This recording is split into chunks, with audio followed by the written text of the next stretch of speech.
Lord of the Rings is one of the most famous fantasy novels ever, and it's often touted as the pinnacle of fantasy as well, and a book that really has led into modern fantasy. Somehow, despite me being a massive fan of fantasy, I have never read The Lord of the Rings, and I'm here to change that today. This is definitely one of my most anticipated reads of like the last many years since I decided to put it on my TBR, and I just have not got around to it. I also know this is a highly anticipated video for many of you who have been begging me to pick up The Lord of the Rings for many years as well, and this vlog today is finally the day, and I could not be any more excited about it because we are going to be pairing reading The Lord of the Rings with a very exciting project. If you don't know, I am a fantasy cartographer and I run my business Oakleaf Arrow Studios, and I draw fantasy maps. And just like people have been begging me to read The Lord of the Rings, I've also had many people begging me to draw the Lord of the Rings map. And today is going to be that day where I finally start my Lord of the Rings map project. As you can see here, I already have a rough sketch figured out. I've been working on this the past 2 days and it has been so much fun, and I cannot wait to take you along on the journey of creating my map, of reading The Lord of the Rings. I think I will only be reading the first book in this vlog, but fear not, I will of course document when I read the rest of the series, and I am just so excited. I don't want to dally too long in this intro because I do want to hop right into reading The Lord of the Rings. However, I do have a couple of adventures that I will be going on in this video as I also read along with Frodo's adventures. The first one being to Knoxville, Tennessee, where I will be competing in the AAU National Championship. I am a gymnast and this is my first year back in like 10 years competing just for fun. However, while we're in Knoxville, I actually discovered something called Ancient Lore Village, and it looks like a Hobbit village. I am so ecstatic to explore this place, and I'm also going along with my friend Megan and my mother, so I cannot wait to just explore the village. I actually bought some pieces that are Elvish inspired, so I'm just so excited to dress up, to explore, and also to, of course, compete. Okay, now without any further ado, let's go ahead on my first adventure and also start The Lord of the Rings.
from my very first adventure to Knoxville, and I'm so delighted to let you know that 1, I have made progress into the Lord of the Rings, which I'll talk about in a second. 2, I loved getting to explore Ancient Lore Village. It was so beautiful. We took so many pretty pictures, and I had just a delightful time with my mom and my friend. And then as for the gymnastics, you're looking at the 4 times AAU national champion and All-American national champion. So that was so fun, so exciting. I honestly had no expectations going into this competition because I wasn't actually feeling very well and I hadn't practiced very much at all. And I started on floor and I fell on one of my tumbling passes, the easiest tumbling pass, mind you, and I thought that the rest of the competition was downhill from there, but I got first on everything except for floor because I fell on my butt, and I ended up as All-American national champion, which was again, just so exciting, and what a awesome way to wrap up my first ever competition season back as an adult. So very fun, but you're not here to hear about gymnastics, are you? You are here to hear my updates on Lord of the Rings! You guys, why did no one tell me that Lord of the Rings was this good? Are you kidding me? Y'all have been gatekeeping this series for way too long. Okay, obviously I'm joking, but this has blown my expectations out of the water. Obviously I knew it was going to be a very good book. Okay, that's very obvious. However, I am obsessed, you guys. I am on chapter 6, which is 110 pages in, and I've actually been listening to the audiobook by Andy Serkin, which all of you recommended. I don't think there's a single person that I've interacted with that has read Lord of the Rings that did not tell me to read the Andy Serkin audiobook. And once again, you guys are onto something. I need to start listening to you guys more because, oh my gosh, Andy Serkin is a phenomenal narrator to no one's surprise. And so I'm about a quarter of the way in, and I cannot believe that the hours are just passing by and I'm just flying through this book. It has been such a delightful experience to kind of grow upon the knowledge that I have of Lord of the Rings. Obviously, I've seen the movies many a times throughout my childhood and obviously adulthood as well, and just seeing that develop and the pieces that they cut out of the movie or seeing the pieces they condensed in the movie just is so cool, and I feel like I'm able to envision this world, obviously not in detail because I have aphantasia, but I just feel so enveloped into the world of Lord of the Rings, and I love J.R.R. Tolkien's writing so much. I was a little worried that it would read too heavy or too like classic-y, I would say, but I think with Andy Serkin's narration, it has just the right amount of denseness to it, but also like charm and whimsy. Frodo has left Hobbiton and is slowly making his way out of the Shire, which is another really fun thing because I already had sketched the locations, and as I was like envisioning them traveling and kind of like mapping out their route, it was just a nice added touch of having that knowledge of just drawing the map to then listening to their adventures and the path that they traveled. Granted, not every single location is going to end up on my map. I really struggled to par down which locations I wanted to add. I'm actually going to do one final check before I start inking the titles to make sure every location that I feel is necessary is on the map, but I cannot include every location because I don't know if you've seen the Lord of the Rings map, but J.R.R. Tolkien's got a lot of locations and a lot of details, so I had to kind of parse it out because I don't draw digitally, I draw traditionally, and I can only write so tiny, you know? All that to say, I am of course loving Frodo's adventures thus far and all of the characters. We have our core 4, of course, Frodo, Sam, Merry, and Pippin, and seeing the differences between the book characters and then the adaptation in the movies has been so delightful because I feel like all the actors in Lord of the Rings just brought them to life so well, and they really understood the core of their characters. And I am just so grateful that Lord of the Rings was made when it was, because if it was made nowadays, I just know they would butcher it to all ends. So having that piece of media made many years ago at that point just makes me so thankful, you guys, so thankful. And I definitely will have to do a little rewatch of the movies as well as I make my way through the series, because like I said, I am just in my Lord of the Rings era and I am living for it. And I think it's time to actually start inking my map. If we're being honest, I have already started inking said map, but I did all the boring bits, and you would not believe that this is actually over an hour of work. There was so much measuring and math involved in this, and quite frankly, too much math for my liking. However, the tricky border outline is done, and I'm actually going to start inking the border, which I am very, very nervous about, but very excited about. Going into designing the Lord of the Rings map, I was very, very intimidated because there has been so many renditions, and I wanted this to be amazing. Obviously, Lord of the Rings is so iconic, so I put a lot of pressure on myself, which is another reason that I've procrastinated so long on reading and drawing the map, because I knew I wanted this experience to be like a 1-2 combo. So I've been procrastinating on drawing the map, therefore in turn procrastinating on reading the novel. Before I start inking the border though, I did want to explain what each element is from, just as fun little Easter eggs and just knowledge for you guys as well. So the top and the bottom will have dwarvish inspired patterns, and the patterns will be inspired by patterns found on Gimli's helmet. The side patterns will be inspired by Sting, Frodo's sword. There's these leaf patterns wrapping around the hilt, and then the corners is my personal favorite because I love elvish design so much. And I got inspiration from the Even Star necklace, which I actually have to give some credit to Katie for, because I sent her my original rough draft and the corners do not look like what they'll look like now, but she asked if it was inspired by the Even Star necklace, and I said no, but thought that was a fantastic idea. So when I was creating this like elvish design, I really played into the shape of the Even Star necklace to incorporate into all the corners. I am done talking about that though, because obviously I'm not really showing you anything. So let's go ahead and start inking. I am so excited and also ready to listen to more of The Lord of the Rings.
I have finally made it to the halfway point in The Lord of the Rings, which is book 2, which is around page 220, so making good progress. I am exactly 50% through the audiobook and 100% done with the border on my map. So I'm going to show you that first, and then we'll talk about my updates and my thoughts on Lord of the Rings. Here's how it ended up looking. I am so pleased with how it ended up turning out.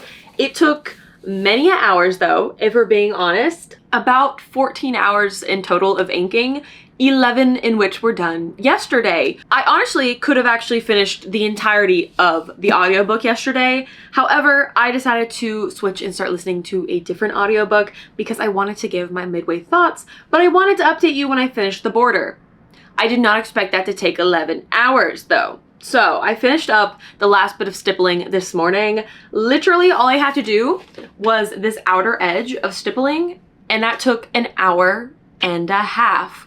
So very slow progress, but I think it'll be all worth it because it's really coming together. So now the goal is to not muck up the actual map portion. But that is the goal for later me, as in later today's me problem. But in the meantime, let's go ahead and give you my updated thoughts on Lord of the Rings. Now that we're halfway through, I'm really getting excited. Obviously, the adventures that Frodo and the others have been having have been really fun, but we're slowly adding to our party.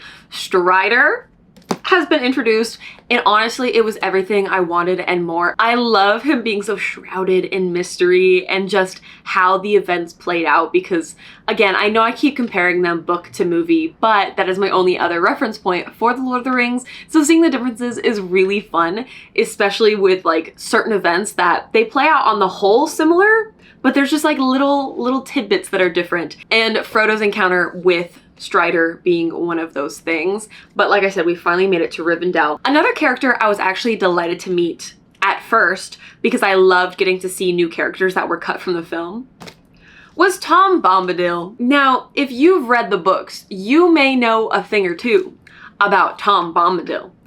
And let me tell you something about me, okay?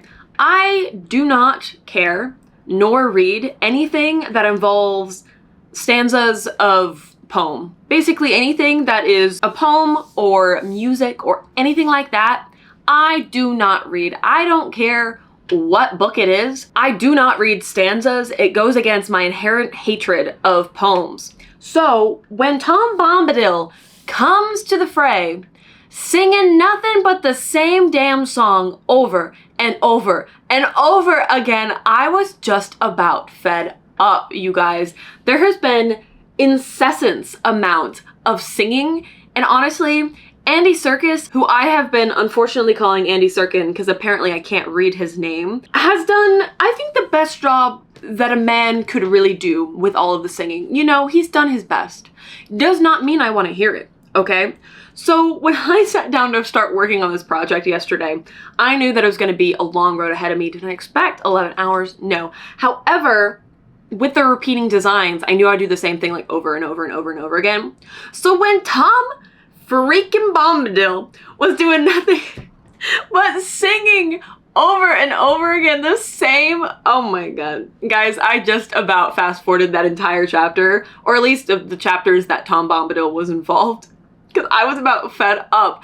And I don't care what any of you guys say, he was annoying. He was fun for a minute, but man, that dragged on a little too long, okay? My hatred of Tom Bombadil aside, I've just realized that so much of this book is just like right up my alley, which obviously it being fantasy and it being Lord of the Rings, like I'm not that surprised, but I love a good adventure novel. My favorite series is Ranger's Apprentice, and there's so many things that remind me of Ranger's Apprentice while I'm reading The Lord of the Rings. And obviously Ranger's Apprentice came after Lord of the Rings, so I'm sure John Flanagan drew inspiration from this novel. Adventure novels are just right up my alley because I love the group dynamics and getting to see all the characters interact as they travel along. And that's something that is heavily focused on in this book that is also really reminiscent of Ranger's Apprentice, is just the friendship and the bonds that form between party members.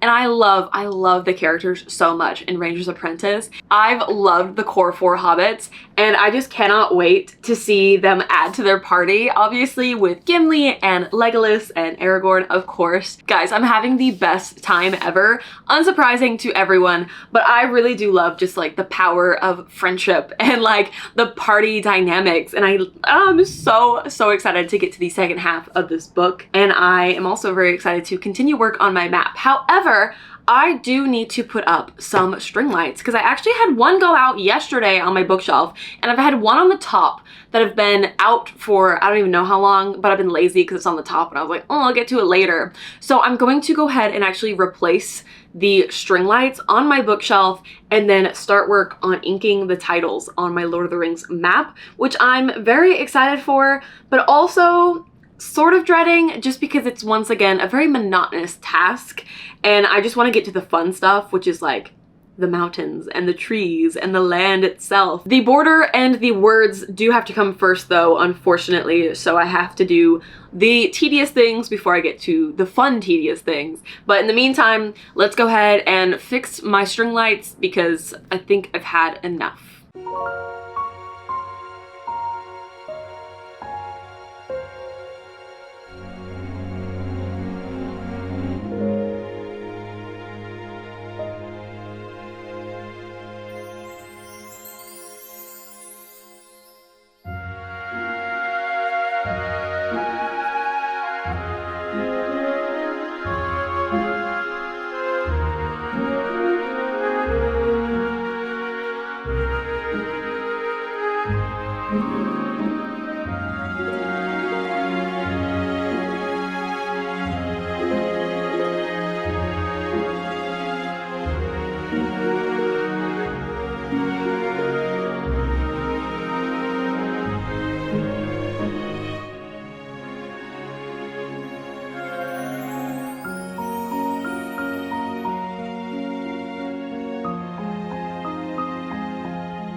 I bring you all very exciting updates. The first update being I finished my Lord of the Rings map.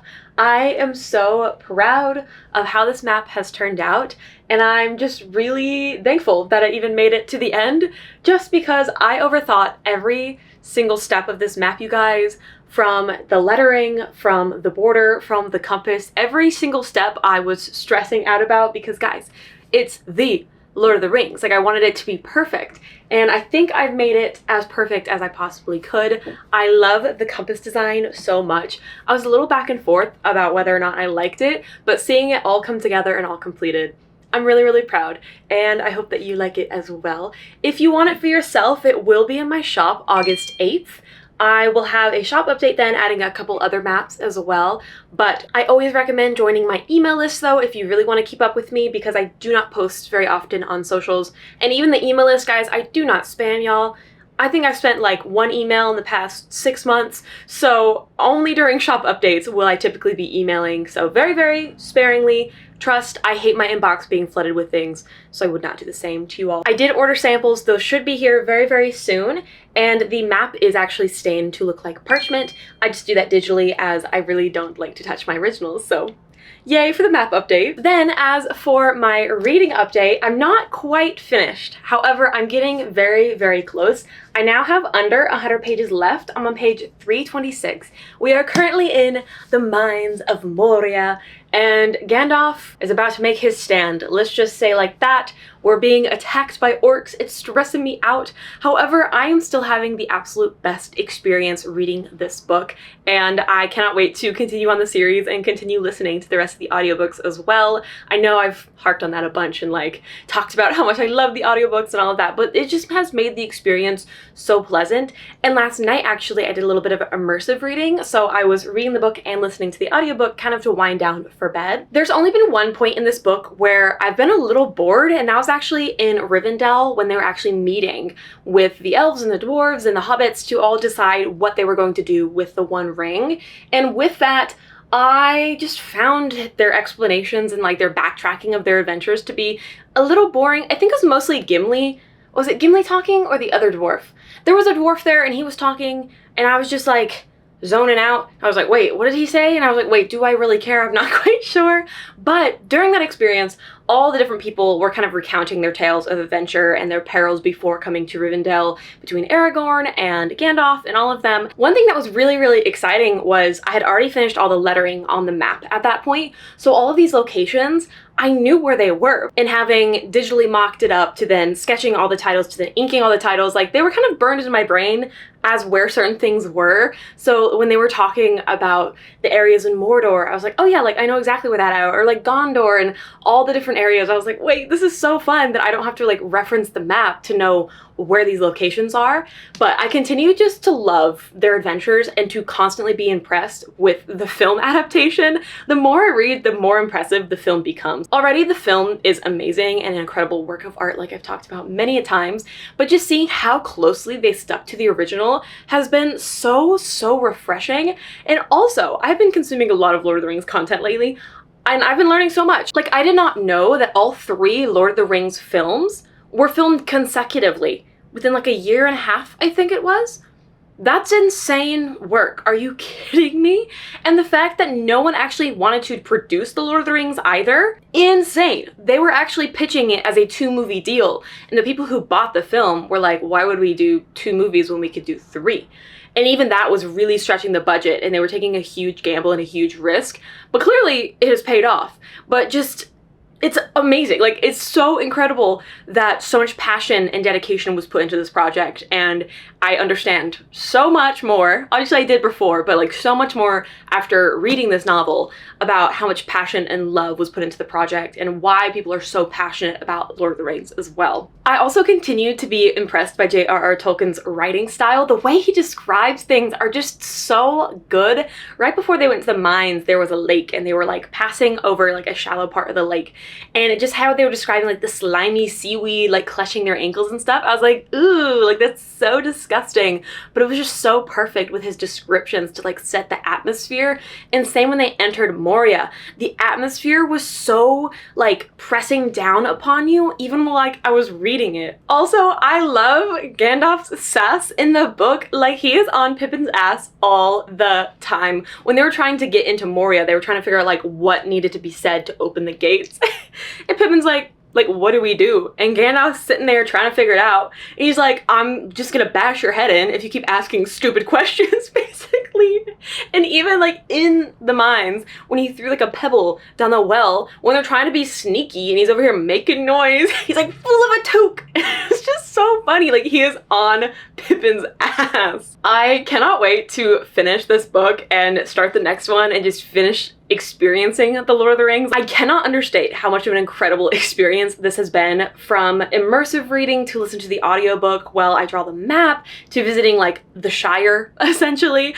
All of it has just been so amazing, and we're actually going to end off on one more adventure because I am actually going to New York to see my favorite band, The Warning. But while I was there, I thought, why not meet up with Blair? She is also a map artist. She actually draws relationship maps, so it's like a map of us, and we can go on a little art date and just walk around the city as well, because I haven't really explored New York. I'm very excited to be ending this Lord of the Rings vlog with one more adventure, and then I will come back and share my final thoughts with you about the Lord of the Rings.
The moment has arrived where I have finally finished the first book of The Lord of the Rings, The Fellowship of the Ring. I have had the best experience, and that, again, cannot be understated with how incredible this book is.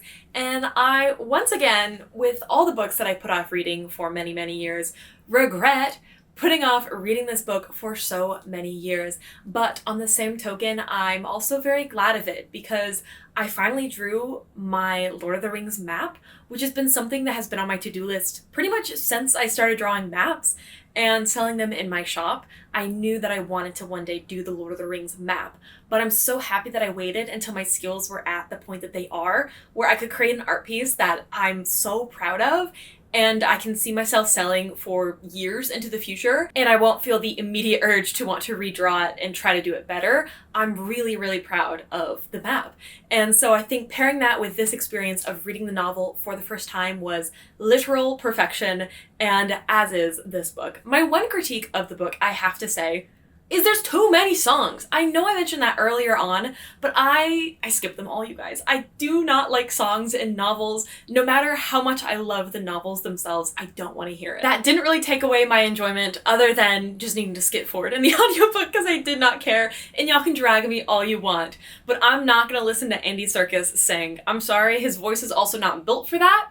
Maybe give me a rendition with some music or someone who actually has a good singing voice. Maybe I could live with that, but no disrespect to Mr. Andy, he could not sing very well. The last note I want to say is Sam is such a gem of a friend, and I think everyone deserves a Sam in their life. Sam not only really understands Frodo, but is literally willing to go to the fires of Mordor with him to destroy the ring. And these are folks who have never left the Shire before, and they're on this grand adventure, and it's just, the ending really got me, you guys. Boromir was pissing me off though, and I know the ring is to blame. Obviously, it is a very evil, powerful ring. We get that. But Boromir, this entire trip was just annoying me so much. But it is very, very interesting because the movie did include something that wasn't included in this book, and I'm wondering if we kind of get that scene in the beginning of The Two Towers. I only have to assume because it was kind of a massive scene that led into the second movie, so I'm assuming that's where the second book will start off, and I'm really, really excited to jump into it. But for this vlog, this is the end. Thank you so much for coming along to experience me reading The Lord of the Rings for the very first time, and also seeing me draw the map. Again, if you do want the map, August 8th is the release date, and you can of course join my email list below. You just have to click on my website and I'll have a little pop-up box for you. Let me know if you've read The Lord of the Rings, if it's your favorite series, if I shouldn't have skipped the songs. I'd love to hear, and thank you all so much for watching, and I do really, really hope to see you in my next one. Toodles!